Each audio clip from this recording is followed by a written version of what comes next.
Y mientras vamos a la Escritura, recordemos seguir orando los unos por los otros, por las diferentes necesidades, por los pastores y líderes de este ministerio Cristo Rompe las Cadenas y por la Iglesia Universal. Hebreos capítulo 5, y yo no sé quiénes recuerdan algo que dijo el pastor esta semana. El día jueves, cuando el pastor de la iglesia estaba predicando, él hablaba acerca de que había una relación muy grande entre el mensaje del jueves, el pasaje que la hermana Libelli tomó para dirigir el culto y lo que vamos a mirar hoy. La hermana Libelli tomó Hebreos capítulo 5, de los versículos 1 al 10 para abrir el servicio. Y hoy vamos a continuar en el versículo 11. Hebreos capítulo 5, versículo 11. Hasta el versículo 14. Amén, ¿todos lo tienen? Amén. Gloria a Dios. ¿Cuántos creen que el Señor es bueno en gran manera? Amén. Yo también lo creo. En esta mañana leemos la palabra del Señor en el nombre del Padre, en el nombre del Hijo y bajo la dirección de su santo y glorioso Espíritu, y la iglesia dice amén. Dice así la palabra del Señor. Acerca de esto, tenemos mucho que decir y difícil de explicar, por cuanto os habéis hecho tardos para oír, porque debiendo ser ya maestros, después de tanto tiempo, tenéis necesidad de que se os vuelva a enseñar cuáles son los primeros rudimentos de las palabras de Dios, y habéis llegado a ser tales que tenéis necesidad de leche y no de alimento sólido. Y todo aquel que participa de la leche es inexperto en la palabra de justicia, porque es niño.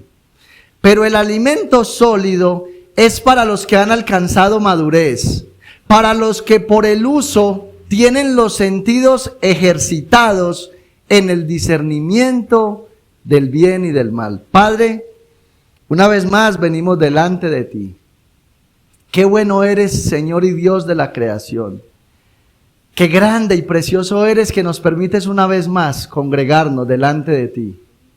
Hoy oramos, Señor, para que en este lugar tu santo y glorioso Espíritu sea tomando el control del predicador, de la iglesia, de aquellos que son salvos, Señor, para que oigan, escuchen tu palabra, la lleven a la práctica, se gocen, se deleiten y sigan adelante de tu mano, Señor, fortalecidos en la fe.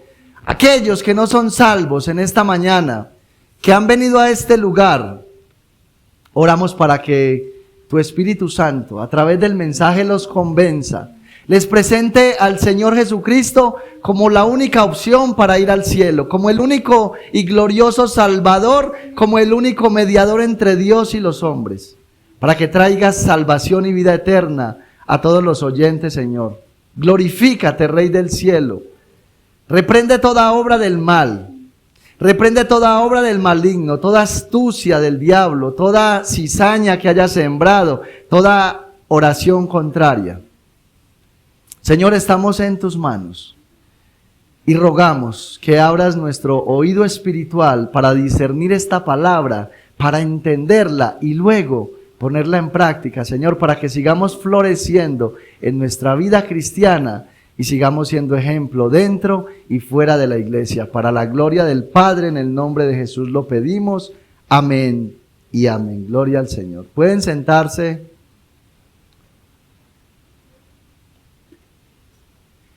Los niños pueden pasar a las clases. El título para el mensaje de esta mañana es el siguiente: la necesidad urgente de crecer y madurar. La necesidad urgente de crecer y madurar. ¿El porqué del título? Bueno, porque sencillamente conozco personas de 30, 40 años, hasta un poquito más, que viven en la mente de un niño de 7 años. Y conozco personas que están en la edad de la adolescencia, la juventud, y muestran más madurez que otras personas más mayores que ellos. Entonces, nosotros en la vida cristiana no solamente debemos crecer, sino que también debemos madurar. Y esto lo vamos a ver un poco más adelante. Comenzamos en el versículo 11, donde el escritor a los Hebreos inicia diciendo las siguientes palabras. Acerca de esto, tenemos mucho que decir y difícil de explicar. ¿Acerca de qué está hablando el escritor a los Hebreos? Bueno, él comienza hablando acerca del capítulo 5 y está continuando con un tema que viene desarrollando justo desde el capítulo 4. ¿Cuál es el tema que el escritor está tratando? Él está tratando el tema del sacerdocio de Cristo. Y él comienza en el versículo 1 mostrando las características que tenían los sacerdotes de la época antigua que servían en el tabernáculo. Y él empieza mostrando cuál era el trabajo del sumo sacerdote. Y luego introduce a Cristo, mostrando que Cristo no solamente cumplía con todas las características que debía tener un sumo sacerdote, sino que va mucho más allá. El escritor muestra a Cristo como el sumo sacerdote por excelencia. Cristo es el sumo sacerdote por excelencia. De hecho, el Señor Jesucristo no se quedó en la tumba. Él resucitó, pero tampoco se quedó viviendo en Jerusalén físicamente. Él ascendió al cielo, se sentó a la diestra del Padre y allá lo que hace es interceder por la iglesia 24/7. Esa es la mejor función que cumple el sumo sacerdote, interceder por el pueblo. En este caso, Cristo está intercediendo por nosotros como iglesia.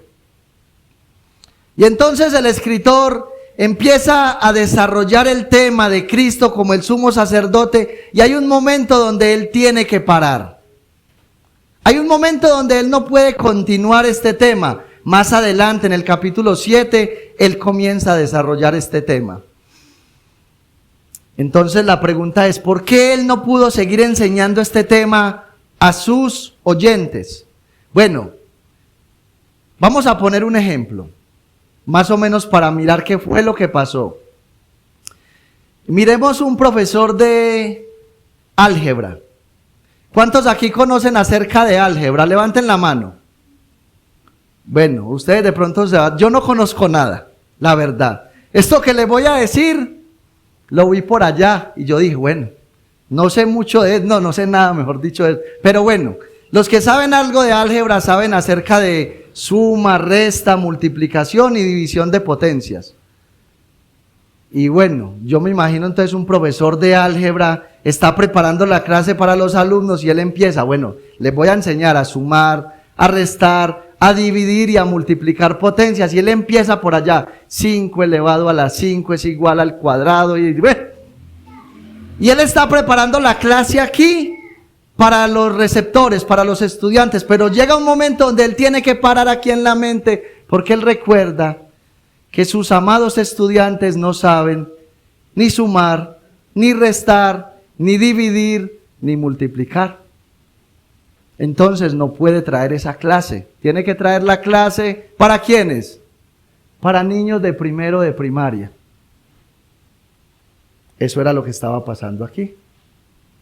Él quería enseñarles todo a sus receptores acerca de Cristo Jesús como sacerdote, como sumo sacerdote, pero no pudo. Ahí se vio interrumpido. Por eso él dice en el versículo 11, acerca de esto tenemos mucho que decir.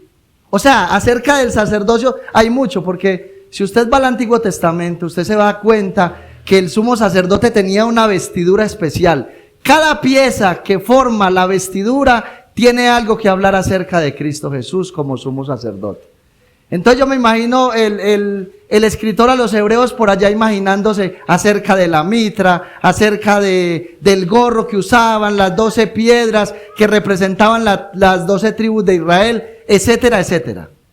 Yo imagino él quizás preparándose para hablar eso, pero hubo un momento donde tuvo que hacer un alto y decir, no está preparada mi audiencia para este tema. Entonces él dice que hay mucho que decir y es difícil de explicar. Para él es difícil explicarles a niños de primaria un tema que es de universidad. Ahora, la cuestión es esta. El tema como tal no es difícil de explicar. Porque si hay un buen maestro en una universidad, en una escuela, si hay un buen maestro que está enseñando y la audiencia que está recibiendo es la audiencia adecuada, va a ser una clase fenomenal. Porque él va a saber enseñar y ellos van a entender lo que el maestro está enseñando. Si hay un mal maestro que no sabe enseñar, puede tener la mejor audiencia, pero no le van a entender. Yo conozco profesores de matemáticas que para enseñar inglés son los mejores. Nadie le entiende, es que ni siquiera él. Entonces el problema aquí en el versículo 11 no es el profesor, no es el que está escribiendo la carta. El problema tampoco es el mensaje que él está escribiendo. ¿Saben cuál es el problema?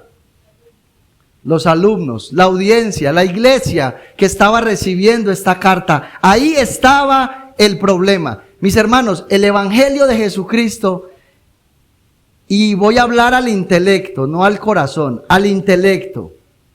En el intelecto cualquier persona puede recibir el mensaje del evangelio. Niños, adolescentes, jóvenes, adultos y ancianos. Todos, absolutamente todos, pueden entender el mensaje del evangelio.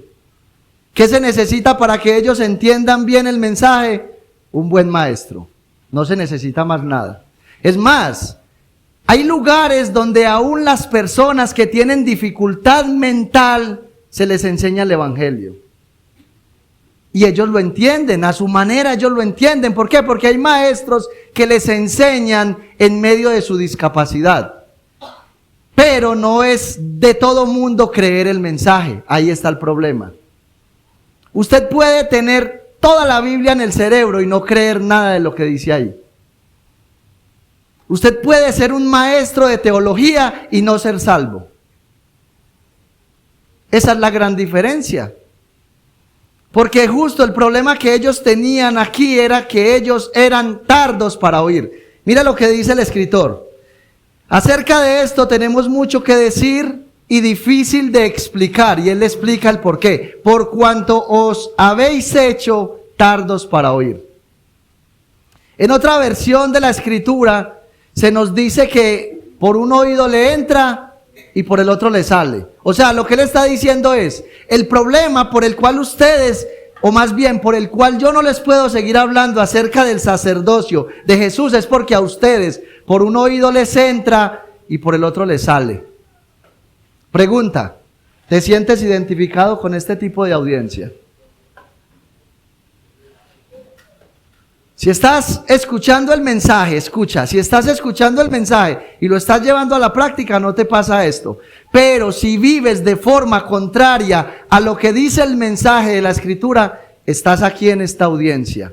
Te está entrando por un oído y te está saliendo por el otro.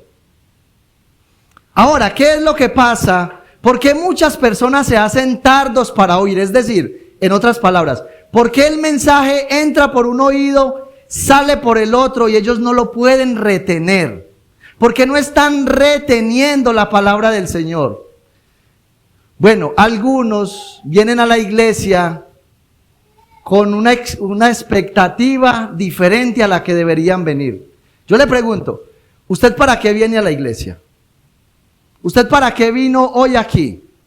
Les voy a decir algo, si usted viene en busca de un milagro, no vino de la manera correcta. Si usted viene a que se le calienten las emociones o el emocionalismo, tampoco vino de la manera correcta. Y aquí quiero hacer un paréntesis. Porque en la vida cristiana es necesario alimentar las emociones, pero no el emocionalismo. ¿A qué voy con esto? Cuando hablamos de las emociones, hablamos de algo que hay dentro de nosotros nos emocionamos. Bueno, yo le pregunto a ustedes, ¿quién de ustedes se pondría triste si se encuentra 1 millón afuera de la casa? Levante la mano, ¿quién se pondría triste? Juliana se pondría triste si se encuentra 1 millón ahí. Pues sería ilógico, lo normal es que ella se emocione tanto que pues ahí mismo piense en ir a comprarle algo a la mamá, algo para ella, qué sé yo, pero se pone contenta, es normal. Entonces lo que no es normal es que vengamos a la iglesia y esté sonando una alabanza de esas que nos gusta y usted vea por allá a alguien, gózate delante del Señor, porque Él es tu Rey. No, hermano, es normal que usted lo vea ferviente, gozoso, porque está adorando a Dios. ¿Por qué se pone contento? Pues porque Él está discerniendo que está adorando al único grande, al todopoderoso, al que creó el universo. Entonces es normal que se llene de gozo, pero está entendiendo que está adorando a Dios. ¿Cierto que sí? Es normal que alguien que tenga el Espíritu Santo activo en su vida, en medio de una alabanza, llore, se quebrante, pida perdón, se goce, se deleite, quiera más. Eso es normal. Esa es la emoción que nosotros debemos alimentar en la vida cristiana. Pero el emocionalismo no. Porque el emocionalismo no razona. Cuando queremos venir a la iglesia a que se nos sacuda el emocionalismo, terminamos mal. ¿Por qué? Porque el emocionalismo no razona. Entonces aquel que es emocionalista lo que quiere es que le revuelquen las emociones. Lo que quiere es ese fuego extraño. Lo que quiere es brincar en medio de los hermanos sin importar si se lleva 2 o 3 por delante. Es que el Espíritu Santo me guió a danzar y entonces yo me llevé 2 o 3. El Espíritu hoy se equivocó, pero él dentro de 8 días sí va a ser ordenado. Entonces ese tipo de personas vienen a la iglesia es a que le revuelquen el emocionalismo. Y entonces llega el predicador y dice, ustedes están arruinados. Amén. Ustedes son unos hipócritas. Amén. Ustedes van para el infierno. Amén. Gloria a Dios. No disciernen. Entonces salen, cuando se termina el culto, dicen, gloria a Dios, el Señor hoy nos habló y mire, y salen emocionados. Y llegan y les preguntan, mi hermano, ¿y cómo estuvo el mensaje? Muy bueno, muy bueno. Bueno, ¿y de qué habló el Señor hoy? Yo no sé, pero el mensaje estuvo sensacional. El predicador dijo que estábamos arruinados, dijo que íbamos para el infierno, gloria a Dios. Mis hermanos, no disciernen. Y a eso no venimos a la iglesia, venimos a aprender a conocer al Señor a través de las Escrituras. A eso es que venimos nosotros a la iglesia. Por eso es que, escuche, ese tipo de personas que vienen con una expectativa diferente no reciben el mensaje, no le prestan atención al mensaje. Ellos siempre están buscando otras cosas diferentes. Por ejemplo, vamos a ir a mirar cómo vino el hermano Escamoso hoy. El hermano Escamoso, ¿cuál es ese? El que siempre trae la única camisa y el único pantalón. ¿No he escuchado eso? Pirulín pimpón, la única camisa. Y entonces salen, mis hermanos, ¿qué? ¿Cómo estuvo la asistencia al culto? No, estuvo muy buena. Pero sabe que la hermana vino con la misma falda de la semana pasada. ¿Y cómo te parece que esta semana sí se alisó el pelo, se pintó las uñas? Vienen como espectadores, siempre vienen a mirar qué hay en el entorno, pero no vienen a escuchar la palabra de Dios para retenerla. Y por eso cuando se van, mi hermano, ¿qué le quedó del culto? Que la hermana se peinó bonito hoy. ¿Qué aprendiste hoy? Aprendí que no debo ponerme la misma falda porque se me ve muy fea. Y entonces viene la comparación más adelante, en el versículo 12. Pero antes de él hacer la comparación, él dice, porque ustedes debiendo ser ya maestros, es necesario que se les vuelva a enseñar los primeros rudimentos de la palabra de Dios. O sea, lo que les está diciendo es ustedes, esa audiencia a la cual yo no le puedo hablar con profundidad en las Escrituras, ustedes ya deberían ser maestros. Pero es necesario que se les enseñe otra vez los mismos rudimentos de la palabra del Señor. Y en esto es necesario que nosotros hagamos un pare hoy y meditemos. Pregunta, ¿cuántos años lleva usted en el Evangelio? ¿Cuántos años hace que usted se convirtió al Señor? Para aquellos que llevan unos cuantos años, yo les pregunto, ¿no sería bueno que usted hoy ya se pudiera parar aquí siquiera una vez por semana a traer el mensaje del Señor para la iglesia? ¿No creen ustedes que debería ser lo ideal, que ustedes ya hoy estuviesen aquí enseñando? Y no solamente aquí, predicando, mis hermanos, por fuera, porque afuera es donde está la necesidad. Nuestros compañeros de trabajo necesitan conocer el evangelio del Señor, nuestra familia, nuestros vecinos, el señor de la tienda, el señor de la farmacia, aquellos que van en el metro. Y con esto no le digo que vaya y coja un megáfono en plena rumba a medianoche y quiera, no. Estamos hablando de orar al Señor para que Él nos muestre a la persona indicada, nos le acercamos a esa persona y de una manera sutil le introducimos el mensaje de salvación. Le creamos la necesidad de un Salvador. ¿Cuántos de ustedes hacen eso? ¿Cuántos de ustedes aprovechan las redes sociales para mostrar a Cristo? Eso miramos TikTok, una cosa, la otra, y no usamos las redes sociales para lo que Dios nos mandó, predicar el evangelio. Entonces el escritor dice, ustedes ya deberían de ser maestros. Pero es necesario que se les vuelva a enseñar otra vez los primeros rudimentos. Mis hermanos, pero seamos sinceros. ¿Cómo nosotros vamos a alcanzar el ser maestros de la palabra si ni siquiera conocemos el ABC de la Escritura? Y créanme, mis hermanos, es mi oración y yo anhelo en el Señor y yo espero que todos aquellos que van a participar en esta clase para obtener las Biblias verdaderamente vengan a aprovechar el tiempo. Que vengan con la mente correcta, con la disposición correcta para crecer. Porque, mis hermanos, ¿cómo vamos nosotros a enseñarle a otros lo que todavía no hemos aprendido? ¿Cuántos de ustedes conocen el orden de la Biblia? ¿Cuántos de ustedes conocen cuántos libros tiene la Biblia? Esto es el ABC. ¿Cuántos de ustedes, si yo les preguntara hoy, ¿cuántos libros tiene la Biblia? Me responderían, tiene tantos.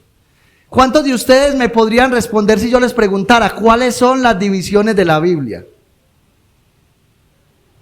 ¿Cuántos de ustedes me podrían decir al menos de qué trata cada libro, al menos por encimita, de qué trata cada libro de la Biblia? ¿Cuántos de ustedes me podrían decir acerca del canon bíblico? ¿Por qué los libros fueron incluidos en la Biblia? ¿Por qué fueron aceptados como libros inspirados por el Espíritu Santo? ¿Y por qué aquellos que están fuera del canon no fueron aceptados? ¿Cuáles son las reglas para que un libro sea aceptado dentro del canon? ¿Cuántos de ustedes podrían al menos hablar un poquito acerca de hermenéutica, que es el arte para interpretar la Escritura? ¿Cuántos lo podrían hacer? Porque escuche, si no conocemos esto que es parte del ABC del cristiano, entonces ¿cómo vamos a enseñar la Escritura? ¿Cómo? ¿Cómo vamos a enseñarle a alguien si se nos dice, abra la Biblia en el profeta Nahum? Y más de uno, Nahum, ¿ese señor quién es? Mis hermanos, esto es algo serio, porque a veces nos puede causar nos puede parecer algo cómico, ¿no? Y yo los entiendo, porque es algo que parece cómico, pero la seriedad es mucho mayor. Porque es que ¿cómo vamos a decir nosotros que estamos preparando nuestro corazón para partir con el Señor y ni siquiera sabemos esto, que es el ABC, parte del ABC de un cristiano?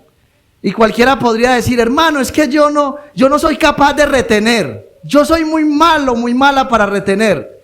¿Y cómo pasan 4 años desde que alguien te injurió y a los 4 años le recuerdas la hora? ¿Qué estaba pasando? ¿Quién había en la esquina? ¿Quién escuchó lo que le dijiste? ¿Por qué le recuerdas todo eso? ¿Por qué si retenemos lo malo? ¿Por qué si retenemos lo malo? El agravio sí lo retenemos. Pasan los años y ahí está, el esposo o la esposa tienen una pelea, una discusión que no pueden, digamos, resanar en el momento. Y pasan 4 años y la esposa le saca la luz. Vea, hace 4 años usted me dijo que yo no servía para nada. Recuerdo que yo serví los frijoles, tenían una pezuña, un pedacito de chorizo, el arroz le serví una cantidad. Y todo eso lo recuerdan. Muchos recuerdan y muchas recuerdan el momento del enamoramiento. Mi amor, ¿se acuerda hace 27 años cuando estábamos en el parque Acuérdese que usted tenía a su novia, éramos novios cruzados. Y se acuerda que por allá vino una tocadita de uña y empezamos, y se acuerdan de todo eso. Pero para retener la Biblia no hay memoria. No hay memoria, hermano, es que soy tan malo para retener. No, no es eso. Es falta de interés. Es falta de tener prioridades nosotros como cristianos. Porque les voy a decir esto. ¿Saben cuánto me demoré yo para aprenderme el orden de los libros de la Biblia? Me demoré 2 días. 2 días me demoré, y recuerdo que no lo hice ni siquiera en la casa, lo hice en mi trabajo. Mientras yo iba manejando, empezaba Génesis, Éxodo, Levítico, Números. Génesis, Éxodo, Levítico, Números, Deuteronomio. Y así, hasta que me grabé los primeros 5 libros de la Biblia. Luego comencé el ejercicio con otros 5 libros de la Biblia, y así me fui yendo. A los 2 días, yo ya retenía los libros de la Biblia. ¿Saben, mi niña Dulce María, desde los cuántos años ella conoce los libros de la Biblia y se los recita a todos? Desde los 3 años, porque yo le enseñé. Entonces no es cuestión de que no retenemos, es nuestra falta de interés. Es nuestra falta de ese deseo de aprender. No somos maestros porque no queremos. Eso es lo que pasa, no somos maestros porque no queremos. Y el escritor les dice a ellos: a pesar de que ustedes hace tanto tiempo se convirtieron al Señor, es necesario que todavía se les enseñe acerca de los primeros rudimentos de las palabras del Señor. Ahora, yo creo que en este tema no es que hayan libros más importantes que otros, no es que hayan temas más importantes que otros, no es que hayan temas más difíciles de aprender que otros. Porque cualquiera podría decir: bueno, vamos a hablar acerca de Juan capítulo 3 versículo 16. Eso tan fácil, porque de tal manera, cierto, ya no lo sabemos de memoria. ¿Cuántos saben ese versículo de memoria? No lo sabemos de memoria. Vaya, estúdielo. Vaya, mire, cuando el escritor se refiere a la palabra mundo, ¿a quiénes se refiere? ¿Al mundo entero o solo a sus escogidos? Y cuando usted vaya a toda la Biblia para responder esa sola pregunta, entonces viene la otra pregunta. Entonces, ¿de qué manera Dios ama a los que no son salvos? Porque Dios ama a los que no son salvos. La Biblia dice que Dios hace salir su sol sobre buenos y malos, y hace llover sobre justos e injustos. Esa es la manera como Dios muestra el amor en general. Pero es diferente cuando hablamos del amor especial de Dios por sus escogidos, por aquellos que Él, a través de la persona de Cristo, murió en la cruz del Calvario. Y si de ahí en adelante usted sigue desglosando ese versículo 16 del capítulo 3 de Juan, se dará cuenta que no es tan sencillo. Cualquiera podría decir: no, es más fácil interpretar Juan 3:16 que Apocalipsis 12. ¿Cuántos han estudiado Apocalipsis 12? Acerca de la mujer y el dragón. Ay, no, qué miedo, mi hermano, ese dragón con 12 cabezas. Yo me lo imagino saliendo del piso hasta el techo.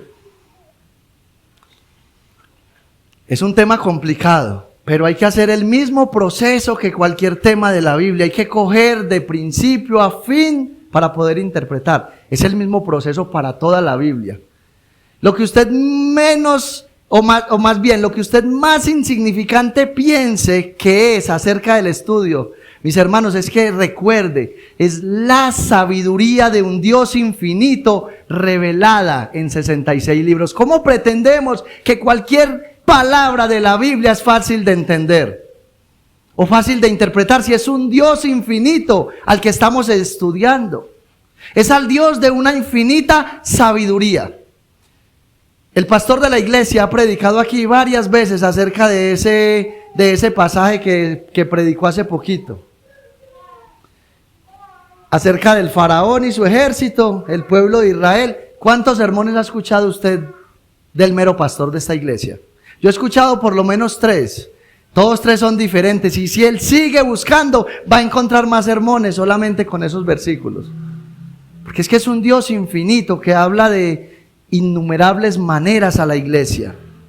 Si nosotros aquí empezáramos solamente a enseñar Apocalipsis y Daniel, que son 2 libros que van de la mano, entonces todos aquí, si lo cogiéramos a estudiarlo con seriedad, nos volveríamos expertos en escatología. Y si dejamos de lado el tema de la justificación, la santificación, la imputación, a la larga de 10 años ya no nos vamos a acordar ni siquiera quién es Cristo. ¿Se da cuenta? ¿Es cuestión de qué? De ejercicio, de estudio, de profundizar. En otras palabras, ningún tema de la Biblia es más profundo que otro.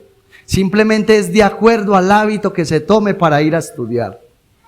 He ahí la gran diferencia. Eso era lo que no pasaba en la audiencia de los hebreos en aquel tiempo. Por eso Él les dice, es necesario que les sigamos enseñando los primeros rudimentos de las palabras de Dios. Y luego les dice, y habéis llegado a ser tales que tenéis necesidad de leche y no de alimento sólido. Mis hermanos, nuestro Dios es un Dios infinitamente sabio. ¿Por qué digo esto? Porque en la leche materna el bebé encuentra todo lo que necesita para crecer. El bebé encuentra las vitaminas, los minerales, el calcio, el hierro, el potasio, la vitamina C, todo lo que el niño necesita. Todo lo que un bebé necesita, ¿está dónde? En la leche materna de la mamá, ¿cierto? Usted al bebé no empieza cuando nace dándole yogur de bolsita, ¿cierto que no? Ni tampoco le da la leche de tarro. Ni tampoco va a ser tan inteligente que le va a dar con el tarro, no. Usted le da leche materna. Pues las que son mamás, yo no. Le dan leche materna al bebé, ¿cierto? Y ahí está todo lo que el bebé necesita para crecer. Pero cuando el niño comienza a crecer, ya no se le da leche materna. Cuando el niño ya empieza a crecer, ya hay que darle alimento sólido. ¿Cuál es el problema? Si usted a un bebé le da un pedazo de carne, lo mata, lo ahoga. ¿Por qué? Porque el bebé no tiene dientes para masticar. Pero si usted a un niño de 5 años le sigue dando leche materna, no va a seguir creciendo bien. Porque ya necesita el alimento sólido. Entonces por eso, después de los 6, 7, 8 meses, muchas mamás ¿qué hacen? Cogen 3, 4 granitos de frijol con la tintica, lo echan en la licuadora, van y lo licuan y le empiezan a dar la tintica al bebé y el bebé empieza a asimilar el alimento sólido. ¿Por qué? Por capricho. No, porque ya lo necesita para seguir creciendo. Ya necesita seguir creciendo. Entonces, ¿cuál es el problema aquí con la audiencia? Que ellos tranquilamente hubieran podido discernir el tema que se estaba tratando si ellos hubieran tomado con seriedad la Escritura. Mi hermano, le voy a decir algo. Usted quiere crecer en el conocimiento del Señor. Cada vez que usted venga aquí a escuchar la palabra, préstele toda la atención. Mi hermano, retenga.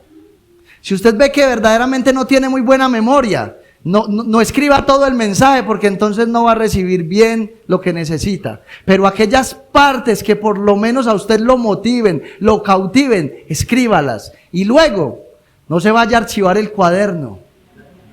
Vaya, tome nuevamente su cuaderno de notas y vaya a la Escritura a profundizar. Si no entiende lo que está leyendo, para eso tiene el pastor de la iglesia, que está dispuesto a enseñarle. No vaya a pedirle consejo a otra persona que tampoco conozca la Escritura, porque lo puede mandar a congregarse a los testigos de Jehová. Que eso pasa mucho, mis hermanos. Yo conozco muchas personas que por no ir al pastor, por ir a otras personas, se dejaron desviar totalmente y hoy están en sectas. Lastimosamente están en sectas. ¿Por qué? Porque no tuvieron la capacidad de entender la palabra del Señor, pero tampoco buscaron quien les aclarara las dudas. Entonces Él está diciendo, es necesario que ustedes sigan recibiendo leche y no ese alimento sólido. Luego en el versículo 13 les dice, y todo aquel que participa de la leche es inexperto en la palabra de justicia porque es niño. Todo aquel que participa de la leche es inexperto en la palabra de justicia porque es niño. Versículo 14. Pero el alimento sólido es para los que han alcanzado madurez. Piense por un momento. A usted se le daña la lavadora. O se le daña algún aparato que usted tenga electrónico en su casa, el cual funcione con fusibles.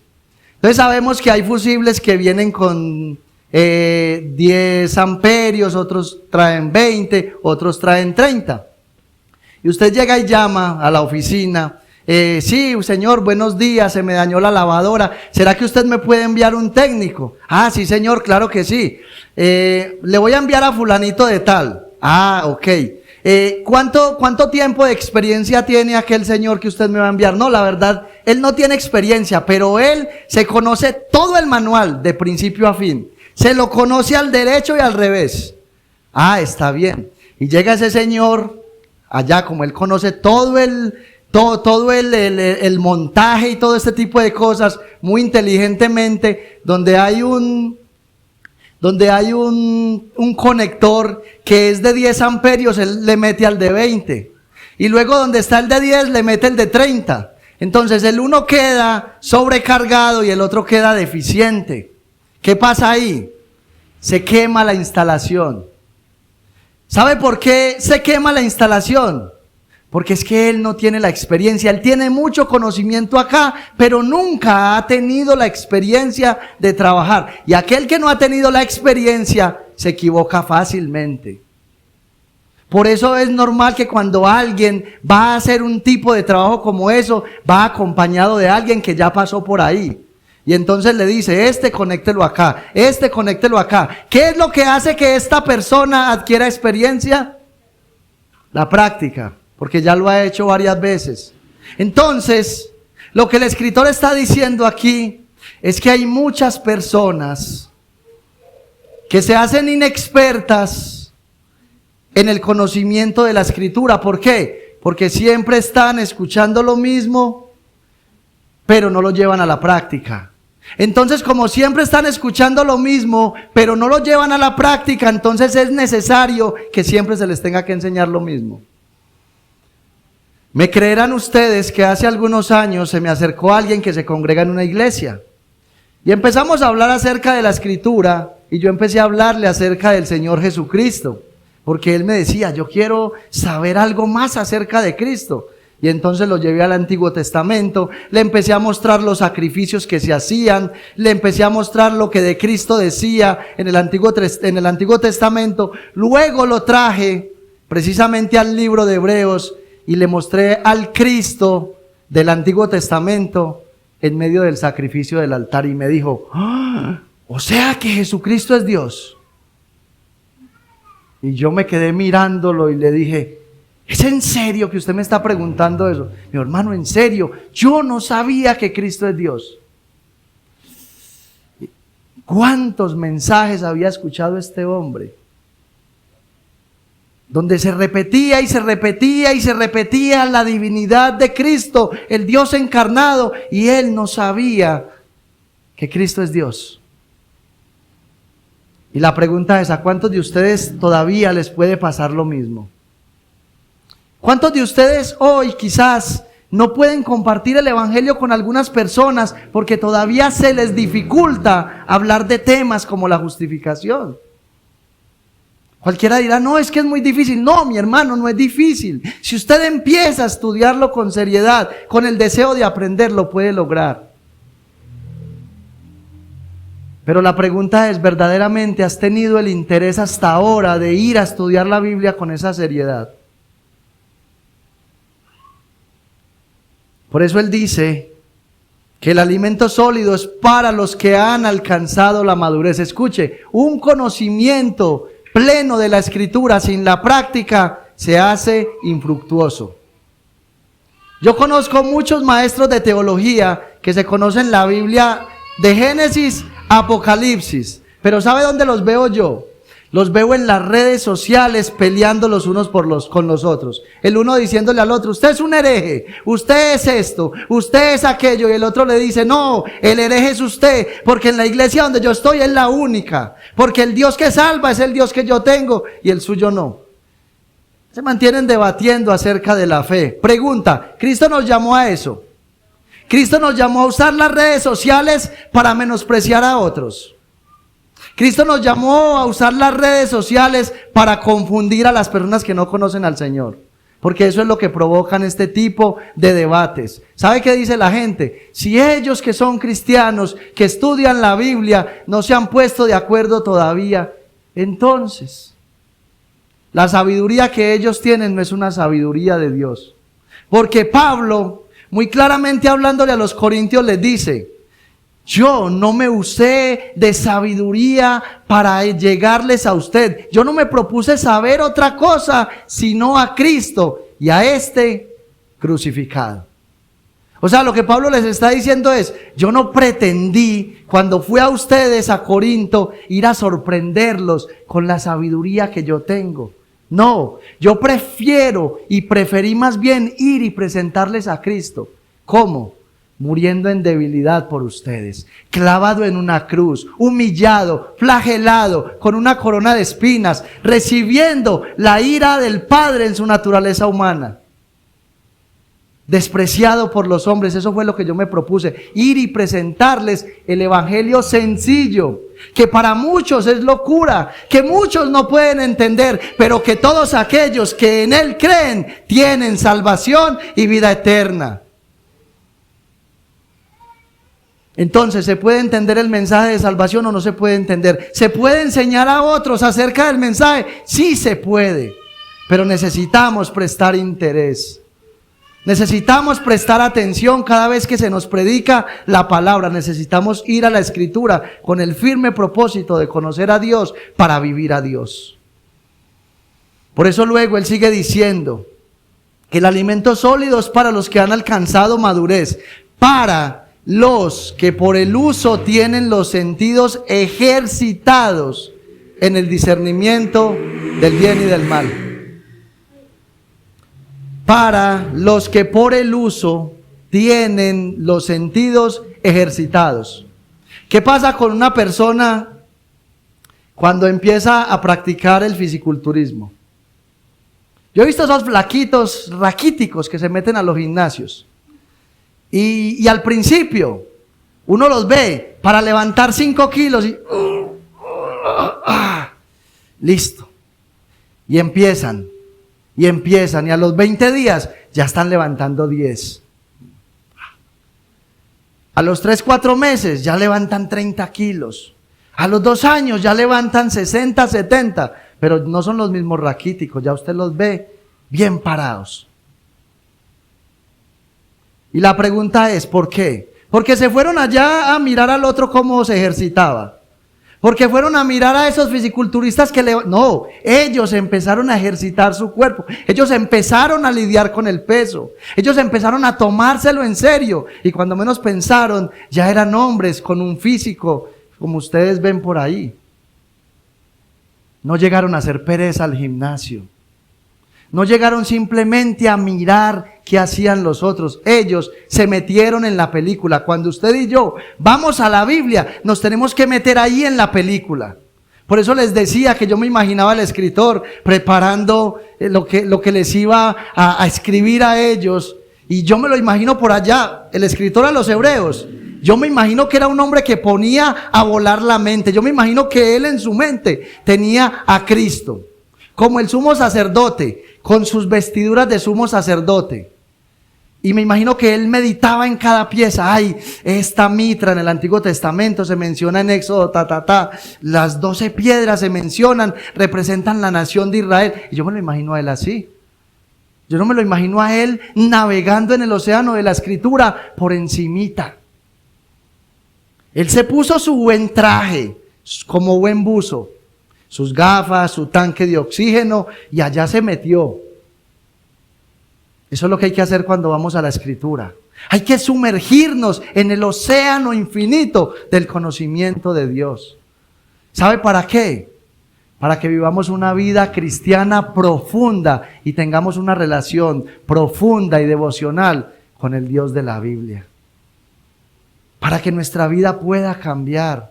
para que empecemos a ejercitar el conocimiento de Dios y lo llevemos a la práctica, para que cuando usted y yo pasen algunos años, seamos hombres y mujeres maduros en la fe. Por eso el apóstol Pablo, hablando acerca de esa madurez, dice que necesitamos crecer en el conocimiento del Señor. Dice que necesitamos alcanzar la estatura del varón perfecto. Y él dice, para que ya no sean como niños llevados por cualquier viento de doctrina. ¿Sabe por qué muchos verdaderamente se han ido de esta iglesia? No es porque aquí no se predique la palabra, no es porque aquí no se les haya dado buen ejemplo, es porque son unos niños. ¿Sabe por qué muchos todavía a estas alturas se desaniman? Porque les hacen mala cara, porque son unos niños. ¿Sabe por qué muchos prefieren quedarse en la casa después de un día de trabajo porque están muy cansados? Porque son unos niños. ¿Sabe por qué muchos diariamente vienen con una carga y un día están bien, al otro día no? Un día te hacen buena cara, al otro día te hacen mala cara, un día te estrechan la mano, al otro día te ignoran, porque son niños.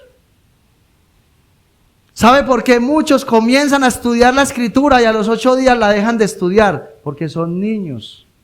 Y es tiempo de que empecemos a comportarnos como adultos. Medite en este mensaje de hoy. ¿Cuántos años lleva usted viniendo a la iglesia? ¿Qué tanto conoce usted del Señor? Pero eso no es lo más importante. ¿Qué tanto de lo que usted conoce lleva a la práctica? Les voy a decir, yo conozco personas con 2 años de convertidos, que yo los he visto caminar en medio de las peores dificultades. Ahí están perseverando. Señal de madurez. Señal de madurez, porque esto no es de años, aunque los años sí deberían de manifestar la madurez. Váyase para el Antiguo Testamento y escudriñe el libro de Job. Cuando los 3 superamigos de Job llegan y le dicen el por qué él estaba así, es que usted está así porque usted pecó, es que usted está así por esto, es que usted está así por aquello, y le citaron la Escritura, pero no dieron en el blanco. Y llega alguien llamado Eliú, que no era tan experimentado como ellos, y les dice, yo me quedé callado, esperando que ustedes hablaran, y él le dice, porque yo pensé que los muchos años iban a declarar sabiduría. Eran insensatos. Una de las pruebas de que eres insensato es cuando tienes problemas en el hogar, y te vas a una persona soltera a pedirle consejos de matrimonio. Cuando tienes problemas en el hogar y te vas para donde esa parejita que lleva 5 meses de casado a pedirle consejos, están en la luna de miel. Hay que ir a buscar a aquellos que han pasado por el dolor. Hay que ir a buscar a aquellos que han tenido que hacer morir su orgullo en la relación para que las cosas marchen bien. Aquellos matrimonios que han permanecido algunos años honrando al Señor, a esos tienes que buscar para pedir consejo. De esta manera es que podemos crecer en el conocimiento del Señor. Y lo último que dice, discernir entre lo bueno y lo malo. Cuando usted escuche un predicador decirle, usted es un fracasado, dígale, fracasado usted.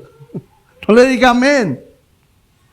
Mis hermanos, tenemos que llegar hasta el punto de que nos sentamos a escuchar un sermón y tenemos que discernir si verdaderamente es un sermón. Porque hay predicadores que empiezan a hablar de muchas verdades y se van por un lado, y todos los textos que cogen para predicar apuntan hacia lugares diferentes, como el indio que lanza flechas a ver dónde cae. Un sermón es específico y te lleva a un solo lugar. Tenemos que discernir eso, porque quizás vas a escuchar otras predicaciones y si no tienes discernimiento, el predicador te va a hablar de la segunda venida de Cristo, te va a hablar del matrimonio, te va a hablar de las ofrendas, te va a hablar acerca de la fidelidad, del rapto, del infierno, y a todo le vas a decir amén. ¿De qué habló el predicador? Habló de que si no soy fiel al Señor, me voy para el infierno, si no ofrendo, no crezco. 7 temas en una predicación. Hasta allá tenemos que llegar, mis hermanos. Pero hay que comenzar por el principio. ¿Cuál es el principio? El principio no son, escuche, el principio no es lo que yo les dije ahorita. ¿Cuáles son los libros de la Biblia? Divisiones. Ese no es el principio. El principio es tener un buen oído. ¿Quiere crecer en la fe? Este mensaje de hoy, llévelo a la práctica. Si le toca volverlo a escuchar 10 veces, escúchelo, pero llévelo a la práctica. Para que empiece a adquirir experiencia. Para que se pare un día en un púlpito a decir, ¿sabe qué? Yo puedo hablar de la fe porque yo he estado en los peores momentos y ahí he doblado mis rodillas y he visto obrar a Dios. Para que cuando usted esté aconsejando a alguien en el matrimonio, usted le pueda decir, es que yo estuve a punto de que mi matrimonio se desbaratara, pero el Señor obró a mi favor y tuvo misericordia y heme aquí estoy. Este mensaje de hoy, llévelo a la práctica, y todos los que escuchen de aquí en adelante, llévelos a la práctica. Todo lo que usted lea en la Escritura, llévelo a la práctica y usted verá en unos años, cuando usted esté peleando las peores batallas, usted va a ver a Dios peleando en su lugar. ¿Sabe de qué nos libra todo esto? Mire el título que hay en la Biblia: Advertencia contra la apostasía. Investigue qué es la apostasía. Se los dejo de tarea para que usted pueda permanecer, no en una iglesia, aunque es importante permanecer en la iglesia donde el Señor nos puso, para que usted pueda permanecer en el Señor, para que sigan pasando los años y los años declaren que usted tiene la sabiduría de Dios. ¿Por qué? Porque es un hombre, una mujer que toma decisiones sabias, porque es un hombre, una mujer que es una inspiración dentro y fuera de la iglesia. De lo contrario, los muchos años manifestarán que usted es un niño con una cabeza como la de Goliat y un cuerpo como el de Sofía. Que el Señor nos siga ayudando y nos siga llevando hacia adelante. Espero en el Señor que usted pueda llevar a la práctica este mensaje para que pueda seguir creciendo en el Señor. Amén. Vamos a ir a los pies y vamos a orar y a darle gracias al Señor. Padre, te damos gracias en esta preciosa mañana por tu palabra. Dios mío, porque sigues siendo bueno en gran manera. Dios mío, porque nos sigues exhortando. Y aunque a veces tu palabra duele cuando nos dice la verdad, duele, Señor, te ruego que nunca falte esa espada atravesando nuestro corazón pecaminoso, Señor. Porque siempre al final, cuando viene tu palabra y confronta el pecado, Señor, luego viene ese bálsamo, Señor. Viene esa caricia tuya, porque nos muestra, Señor, que nos hablas de esa manera porque nos amas. Muestra, Señor, que nos hablas de esa manera porque no quieres que ninguno se pierda. Muestra, Señor, tu paciencia para con nosotros. No solamente porque nos has tolerado durante estos años, porque durante estos años has visto cómo siendo niños hemos hecho pataletas. Te hemos dicho, Señor, si no me das esto, no voy a la iglesia. Señor, si no haces esto, entonces no oro, no leo la Biblia. Señor, y nos has mirado quizás con ese amor que no podemos comprender, Señor, pero ahí has estado siempre durante estos años, que hemos ido creciendo poco a poco, Señor, y hasta aquí nos has traído. Ayúdanos a entender, Señor, que no es tiempo de tomar leche, Padre. Que es tiempo de comer alimentos sólidos, Señor. Que es tiempo, Dios mío, de ser maestros para formar discípulos, Señor. Ayúdanos a entender que nuestra inmadurez no permite que la iglesia crezca, porque deberíamos estar predicando el evangelio con efectividad. Deberíamos de estar, Señor, visitando los hogares, llevando la palabra, visitando los incrédulos, Señor, y haciendo el trabajo que tú nos has enviado. Pero hoy te pedimos perdón, Señor, porque nuestra inmadurez, nuestra falta de interés no nos ha dejado, Señor. Ayúdanos, Señor, a entender que si queremos crecer, tenemos que comenzar por lo primero, que es prestar el oído para llevar a la práctica, Señor. Que no seamos inexpertos en la palabra de justicia, Señor, sino que seamos expertos, experimentados, hombres y mujeres que ya hayamos llevado a la práctica lo que tú nos mandes, para que de esta manera, Señor, podamos crecer, avanzar y madurar en la fe, que es lo que tú necesitas. Yo oro, Señor, por el pastor de esta iglesia, por su esposa, Señor, para que ellos sigan avanzando, para que ellos sigan creciendo, para que ellos sigan entendiendo, Señor, que en esta universidad de la Escritura nadie se gradúa, Señor. Cada día seguimos aprendiendo más y más, y entre más aprendemos de ti y entre más te conocemos, más vemos nuestra ignorancia, más vemos, Señor, nuestra necesidad de seguir creciendo y avanzando, más vemos, Señor, la necesidad de consagrar a ti nuestra vida y nuestro ser por completo. Bendícelos y ayúdalos, Señor, para que sigan pasando los años y ellos sigan siendo cada día de más ejemplo para nosotros, los que apenas estamos comenzando en esta carrera, Señor. Glorifícate en cada hermano, en cada hermana. Glorifícate, Señor, en cada matrimonio. Que cada padre de familia, que cada madre de familia, que cada hijo, que cada esposo, que cada esposa, que cada patrón, que cada empleado, que cada estudiante, Señor, todos y cada uno de nosotros, cada niño, pueda entender que el principio para crecer en sabiduría es llevar a la práctica tu palabra. Hoy, Señor, nos humillamos delante de ti y reconocemos que no podremos llegar al cielo sin la ayuda de tu Santo Espíritu, Señor. Bendice a estos hermanos, Señor, al salir de este lugar, ya que comenzamos una nueva semana de batalla, Señor. Tú conoces nuestras luchas en la semana, Señor. Conoces cómo nos levantamos el primer día de la semana para trabajar, si nos levantamos con pereza y renegando, o si nos levantamos con el propósito, Señor, de honrarte durante ese y todos los días de la semana, Señor. Glorifícate en cada vida, Señor, en esta hora. Sigue obrando en el corazón de aquellos que hasta ahora han sido rebeldes e incrédulos. Quebranta esos corazones, Señor, con tu palabra que es como martillo, que penetra, golpea la piedra hasta hacerla pedazos, Señor. A los que por pura gracia y misericordia, Señor, de tu mano hemos perseverado estos años, no nos sueltes, Señor. No nos sueltes, Dios mío, porque la peor insensatez que podríamos tener aquellos que predicamos tu palabra es creer que no la sabemos todas, Señor. Es creer de que ya cada mensaje, como ya lo hemos predicado en otras ocasiones, entonces no necesitamos ir a sumergirnos, Señor. Por el contrario, ayúdanos a entender que esto es un universo tan grande que ni siquiera con el telescopio más grande y más avanzado podríamos al menos llegar a la tapa del conocimiento de ella, Señor. Hoy te damos gracias, te adoramos y te exaltamos en el poderoso nombre de Jesús de Nazaret. Amén.